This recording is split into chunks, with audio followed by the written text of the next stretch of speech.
Merry Meet, welcome to the 11th night of Kyphi. And as you can see, I think you can, down here is my little buddy who is back. I'm not doing anything in here tonight that would be a problem for him, his eyes or his little lungs, so he's back helping out. The 11th night of Kyphi is Dragon's Blood. I don't think there's any amongst us that doesn't love Dragon's Blood. Some of the sources we work with, in spite of all the magical properties they have, some of them just take us away on aroma alone. I think of things like myrrh, patchouli, lavender. There are things that just, on the power of their essence, their smell alone, take us away. Dragon's Blood is like that for me. This is a new batch of Dragon's Blood for me, and it's come in nice big chunks. So a little bit about what Dragon's Blood is. Not surprising, I say yet again, cleansing, purifying, and protection. Yes, we're back in the triumvirate of cleansing, purifying, and protecting again. It is yet again another essence of fire.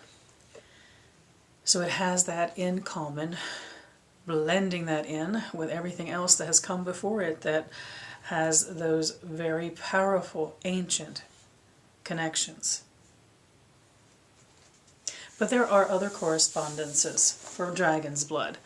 Meditation is way up there in traditional correspondences for the use of Dragon's Blood, and it's very powerful for me for meditation. I wish I could explain exactly why. It has something to do with time, the way that it hits me. If I burn pure Dragon's Blood a little bit at a time on a coal when I am meditating, especially if I was experiencing trouble getting in that zone where the monkey mind gets calmed down, if I burn a little bit of Dragon's Blood, time passes. It's like I suddenly go, oh, what happened to the last 5 minutes or 10 minutes? And if I fed a lot to the coal, it could be what happened to the last 15 minutes or 20 minutes. So this is a very personal experience of what Dragon's Blood is. It takes me out of time. And in that place, I don't have a monkey mind, because the physical challenges, the stresses, and the busyness of the day do not exist outside of time. So that's very personal in what Dragon's Blood has been for me.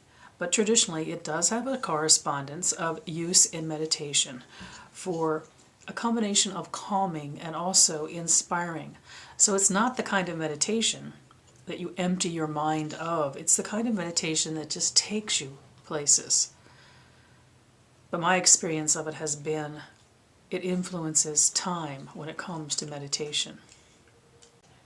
It's also, like a couple other of our recent herbs and additions have been, about focus and concentration.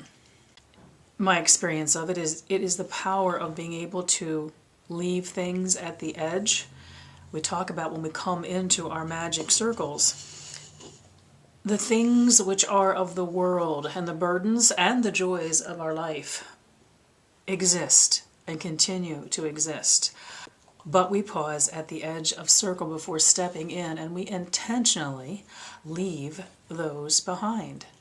If they are hard to leave behind, we acknowledge, just stay there. I will come back and pick you up when my sacred time is over with. But it is one of the powers of the magic circle, and the reason we cast it, amongst other reasons, is to set that time and place outside of the mundane. So when it comes to focus and concentration, Dragon's Blood has the overlay of the focus and the concentration is the result of acknowledging that which detracts you from focus and concentration, the ability to set it aside. We're not ending it, we're not pretending it doesn't exist, we're putting it in its proper place for a bit, knowing we will come back to it. And within that space is the power of focus and concentration. It also has a traditional correspondence that it enhances psychic ability. And indeed, it does. It is a very powerful incense to be used in that sense, and many of my friends use it at its most powerful level for enhancing their psychic ability. I would say it lends itself to my psychic work, but again, it's because it sets me outside of place and time. And in the time where there is no time, you can be aware of all kinds of things at once because they exist outside of time. And that is how it enhances psychic ability to me. For some of my friends over the years, it has seemed more to be something which strengthens, magnifies, intensifies their psychic ability. So I experience it slightly differently, and did want to mention that that is its traditional correspondence when it comes to psychic ability. It is yet another source that is traditionally about love. Traditionally about love. I have not had it hit me that way. It has not been something that has fallen along those lines for me. So others will have experienced that. Obviously, many, countless have over time where it would not have that association with love. Perhaps because it means so much to me outside of time and place. It doesn't connect me to the here and the now, including emotions that bind me and passion that binds me to those in my here and now. But if you are learning about this herb and trying it for yourself, keep in mind it has a very powerful, ancient connection to love. So I am going to need 1 part of dragon's blood. So I'm going to begin to break that down. Dragon's blood usually, as long as it hasn't been left out where it picks up moisture or dampness, it is usually a fairly easy source to grind and reduce rather easily. You do sometimes get them that are extremely dry, and they can be more rock-like and hard to take care of, and you sometimes get them that maybe they've been around something where they've absorbed the moisture and therefore a little gummy. But this actually, I'm going to say by the way it sounds, is a nice version that will probably pummel very easily. The last 2 things that we're adding to our Kyphi, this being the next to the last, there's almost a sense of relief when you get to them because some of these things have taken an hour or so to grind down, and sticking to wanting to do it by hand and the old way and not resorting, unless I really had to, for any assistance with an electrical appliance. So there is great peace that coming at this very end, there's a relaxing, even of the physical effort and the, in a way, stress that you put into creating the sources, compounding them down to such a fine powder. So let me begin compounding my dragon's blood incense, and I will be back to you when I have the final reduction.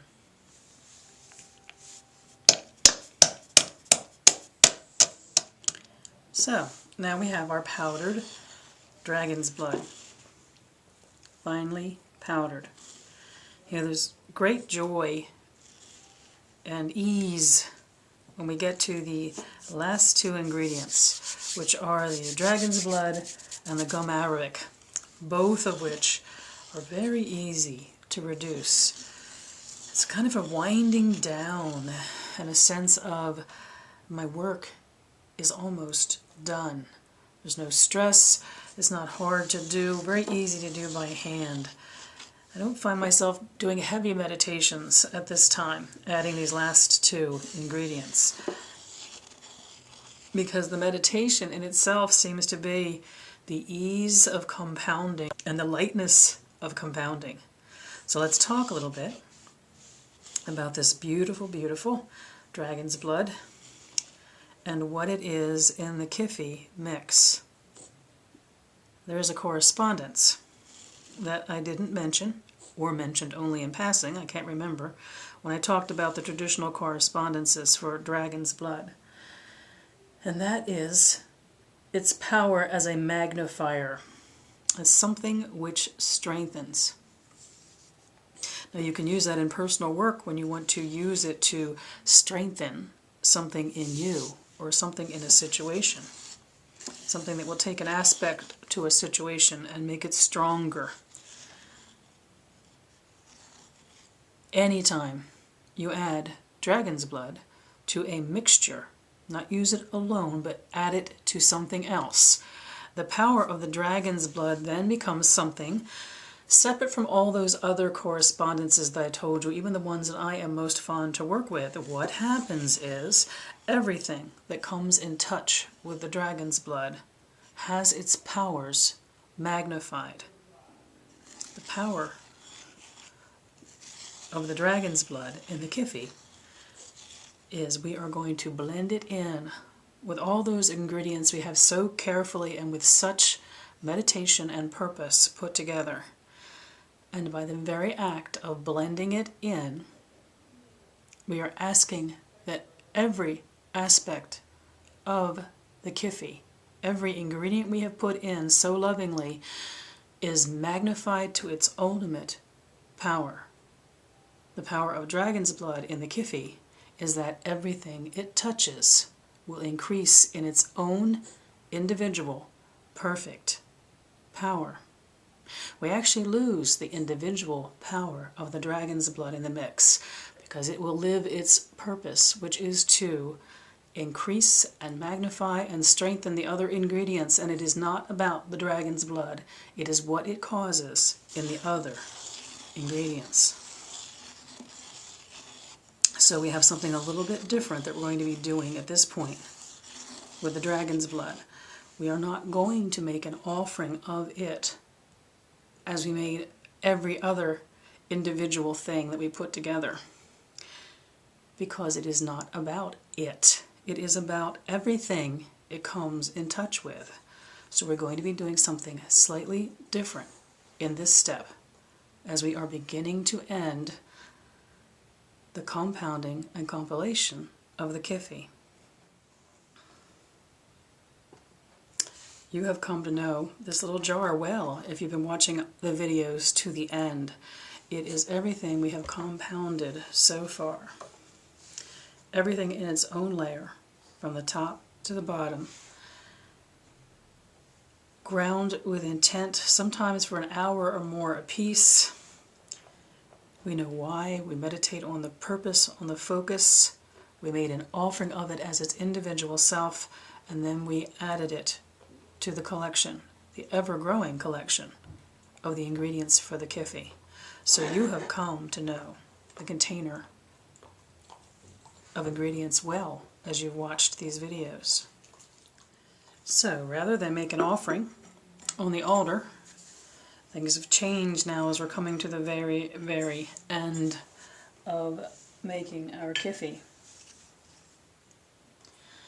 This is the bowl in which I'm going to put all of the ingredients that I have made so far. And the first thing that I like to do is charge the bowl that's going to hold the ingredients that I'm going to marry for the Kyphi.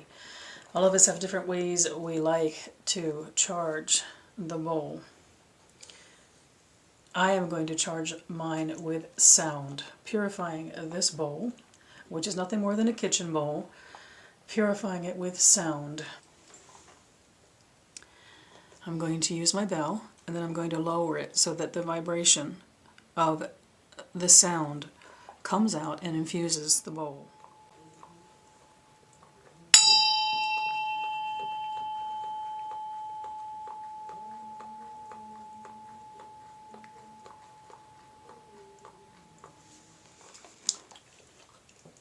And now I make an offering of all of the ingredients up until this evening that are in the Kyphi, layered very carefully one upon the other, each holding their own meaning, intentionally added to the mixture.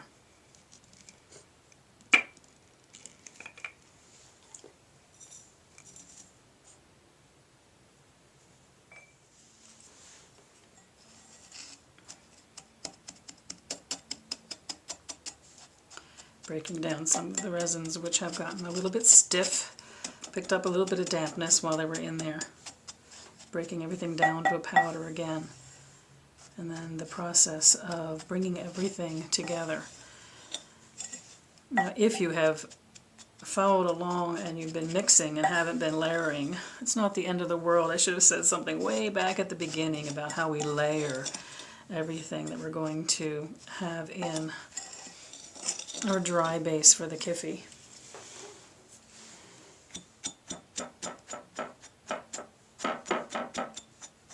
Nice heavy pestle comes in handy when we want to break down any of those pieces that became hunks because of dampness or because of the adhesive nature of some of the resins that we put in here.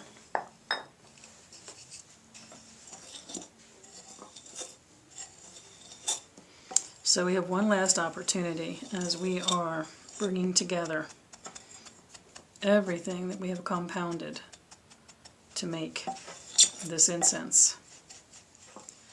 We remember that we started with the frankincense, with a sense of what has come before.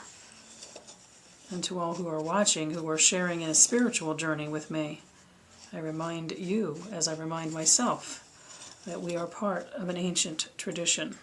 Perhaps not the very specifics in the way that we celebrate, but in the concept of what we honor, our relationship to the elements and to the old gods, we are very aware of what has come before. And then we added the sandalwood. The sandalwood was the act of purifying the space.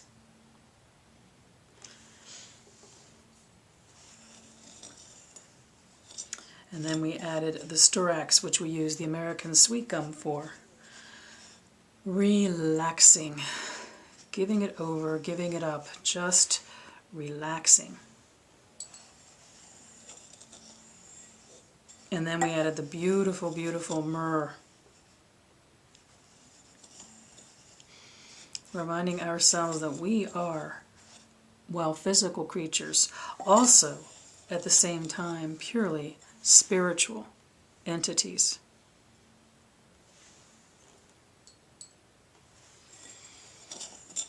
And furthering that, we added the cedar, which reminded us that everything that we manifest here is mirrored on the other side, as below, so above, and of course, the magical law that is reverse of that, which as above, so below. Then we added the juniper, to remind ourselves to be ever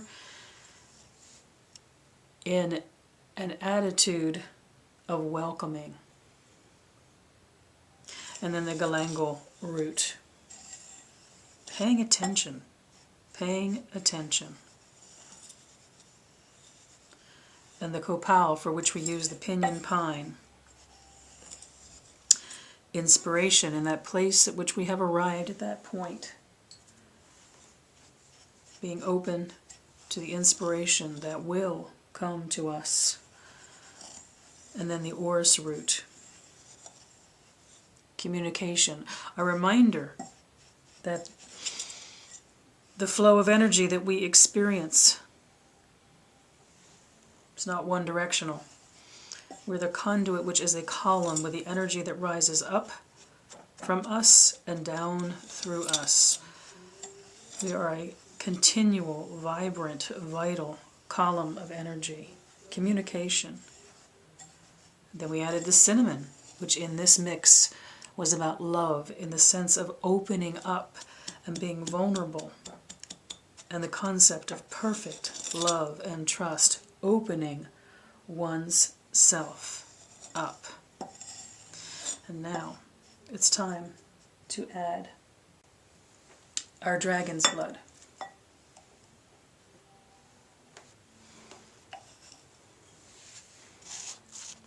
One part of dragon's blood, with a reminder that in the Kyphi, the dragon's blood is used because of its power to increase the power of everything that it touches. All those beautiful things that we put in there with certain intention, we are now going to increase the magical properties of all those intentions. The power of dragon's blood and the Kyphi is what it brings to everything it touches.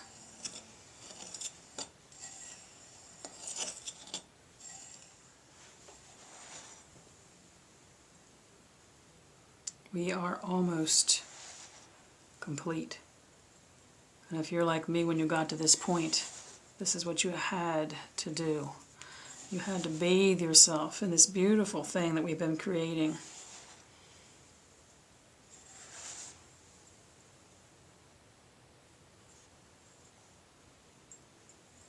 There's only one step left to complete this beautiful process of creating the dry ingredients and the magical circle, which is Kyphi.